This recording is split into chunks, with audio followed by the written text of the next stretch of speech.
Welcome to Steady Balance on Spotify, your space to understand the science behind balance and vertigo. नमस्कार। क्या कभी ऐसा हुआ है कि आपने सिर घुमाया हो या बिस्तर से उठे हो और अचानक ऐसा महसूस हुआ हो कि पूरा कमरा घूम रहा है? यह उन एहसासों में से एक है जो आपको तुरंत रोक देता है। कुछ क्षणों के लिए कुछ भी स्थिर नहीं लगता, यहाँ तक कि आपका अपना शरीर भी नहीं। और फिर मन में एक बड़ा सवाल आता है, आखिर इसे ठीक करने में मदद क्या करती है? क्योंकि अगर आपने कभी इसके बारे में जानकारी खोजी हो तो आपने तरह तरह की सलाह सुनी होगी। कोई कहता है दवा लें, कोई कहता है एक्सरसाइज करें, और कोई कहता है कि समय के साथ अपने आप ठीक हो जाएगा। लेकिन वास्तव में क्या काम करता है यह हमेशा स्पष्ट नहीं होता। स्टडी बैलेंस एपिसोड 6 में आपका स्वागत है। आज हम समझेंगे कि वर्टिगो का उपचार वास्तव में कैसे होता है, क्या मदद करता है, क्या नहीं, और क्यों सही उपचार पूरी इस बात पर निर्भर करता है कि वर्टिगो का कारण क्या है। आज मेरे साथ हैं डॉक्टर जयेंद्र ज्ञानू, ईएनटी स्पेशलिस्ट। मैं एक ऐसी बात से शुरू करना चाहता हूं जो मैं अक्सर सुनता हूं, बस मुझे सबसे अच्छा इलाज बता दीजिए। क्या सच में ऐसा कोई इलाज है जो हर प्रकार के वर्टिगो में काम करे? काश ऐसा होता, चीज़ें बहुत आसान हो जाती। लेकिन नहीं, ऐसा कोई इलाज नहीं है। वर्टिगो स्वयं में कोई बीमारी नहीं, यह एक सिम्टम है। इसलिए इसका ट्रीटमेंट इस बात पर डिपेंड करता है कि इसकी वजह क्या है। जो ट्रीटमेंट एक कंडीशन में बहुत अच्छा काम करता है वह दूसरे कंडीशन में बिल्कुल भी मदद नहीं कर सकता। यह समझ में आता है। चलिए सबसे सामान्य कारण बीपीपीवी यानी बेनाइन पैरोक्सिस्मल पोजिशनल वर्टिगो की बात करते हैं और इसमें आम तौर पर क्या किया जाता है।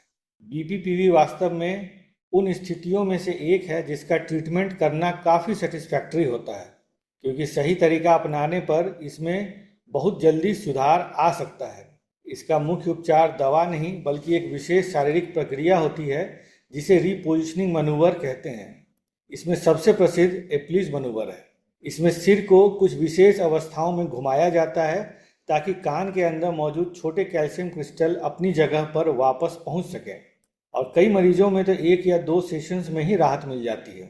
यह सुनकर अच्छा लगता है, खासकर तब जब समस्या इतनी गंभीर महसूस होती हो। लेकिन जब लोग खुद इसे संभालने की कोशिश करते हैं तो क्या वे एक्सरसाइज घर पर कर सकते हैं? हाँ, कर सकते हैं, लेकिन थोड़ी सावधानी के साथ। सही डायग्नोसिस हो जाए तब एप्लीज या ब्रैंड्रॉफ जैसी घर पर की जाने वाली एक्सरसाइज मददगार हो सकती हैं, खासकर अगर लक्षण दोबारा लौटें। लेकिन सबसे महत्वपूर्ण यह है कि मनूवर उसी विशेष समस्या के अनुसार होना चाहिए। अगर गलत समस्या के लिए मनूवर किया जाए तो सुधार नहीं होगा और कभी कभी स्थिति और भी खराब लग सकती है। सही बात है, लेकिन कुछ करना ही नहीं बिल्कुल, बल्कि सही चीज़ करना जरूरी है। अब दवाइयों की बात करते हैं, क्योंकि आमतौर पर लोग सबसे पहले उसी से उम्मीद करते हैं। इनकी भूमिका कहाँ आती है? दवाइयों का रोल निश्चित रूप से होती है, लेकिन अधिकतर लक्षणों को कंट्रोल करने के लिए, इलाज के रूप में नहीं। उदाहरण के लिए गंभीर एपिसोड के दौरान एंटीहिस्टामिन्स या एंटीमेटिक्स या वेस्टिबुलर सेडेटिव जैसी दवाइयाँ मितली उल्टी को कम करने में मदद कर सकती हैं। और मीनियस डिजीज जैसी स्थितियों में बीटा हिस्टीन जैसी दवाओं का उपयोग अटैक की फ्रीक्वेंसी कम करने के लिए किया जाता है। हालांकि हर व्यक्ति में इसका असर एक जैसा नहीं होता। तो ये उस समय आपको बेहतर महसूस कराने में मदद करती हैं, लेकिन मूल समस्याओं को ठीक नहीं करती। बिल्कुल, यही एक महत्वपूर्ण सावधानी की बात आती है। इन दवाओं का उपयोग कम समय के लिए ही सबसे अच्छा माना जाता है, और यह बात मरीजों को हमेशा स्पष्ट रूप से नहीं बताई जाती। कम समय तक उपयोग करना इतना महत्वपूर्ण क्यों है? क्योंकि हमारा मस्तिष्क वास्तव में खुद को अडेप्ट करने में बहुत सक्षम होता है।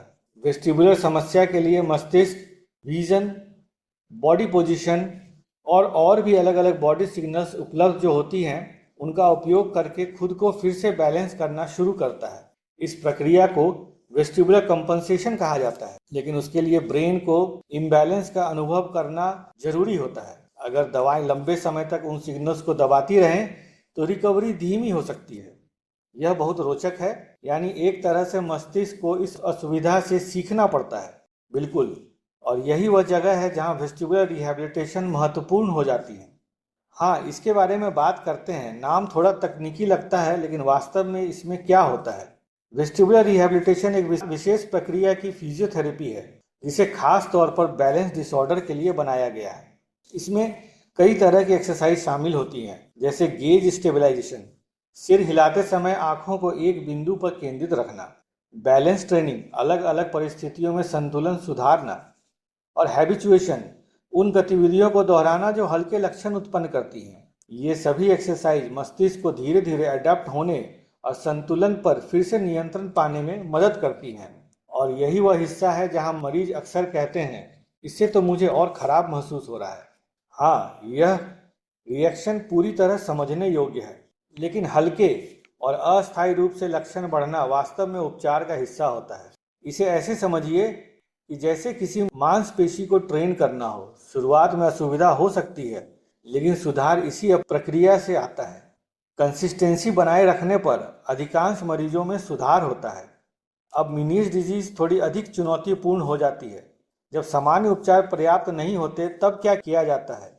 ऐसी स्थिति में हम एडवांस ट्रीटमेंट ऑप्शंस पर विचार करते हैं। इसमें इंट्राटिम्पैनिक स्टेरॉयड इंजेक्शन शामिल हैं, जो लक्षण कम करने में मदद कर सकते हैं, और अधिक गंभीर मामलों में इंट्राटिम्पैनिक जेंटामिसिन का उपयोग किया जा सकता है, जो कान की बैलेंस फंक्शन को अफेक्ट करके वर्टाइगो कम करता है। लेकिन इससे सुनने की क्षमता पर भी कुछ जोखिम भी हो सकता है, इसलिए इसे आमतौर पर तभी उपयोग किया जाता है जब लक्षण व्यक्ति के क्वालिटी ऑफ लाइफ को गंभीर रूप से प्रभावित कर रहे हों। ठीक है, अंत में 3 आसान बातें बताइए जिन्हें लोग याद रख सकें। जरूर। पहला, बीपीपीवी का सबसे अच्छा उपचार रीपोजिशनिंग मैन्यूवर्स है, दवाइयाँ नहीं। दूसरी, दवाइयाँ सिम्टम्स को नियंत्रण करने में मदद करती हैं, खासकर कम समय के लिए, लेकिन वो परमानेंट इलाज नहीं है। और तीसरा, वेस्टिबुलर रिहैबिलिटेशन रिकवरी के लिए सबसे इफेक्टिव तरीकों में से एक है। यह ब्रेन को एडप्ट होने में मदद करती है, लेकिन उसमें समय और कंसिस्टेंसी दोनों की ज़रूरत है। यह जानकारी बहुत उपयोगी और काफ़ी आश्वस्त करने वाली रही। डॉक्टर जयेंद्र ज्ञानू जी, मुझे खुशी है, आशा है कि इससे लोगों को वर्टाइगो को बेहतर ढंग से समझने और कॉन्फिडेंटली मैनेज करने में मदद मिलेगा। Thank you. A public awareness initiative by Dr. Reddy's. This communication does not substitute advice of a medical practitioner. Please consult your doctor for any medical advice.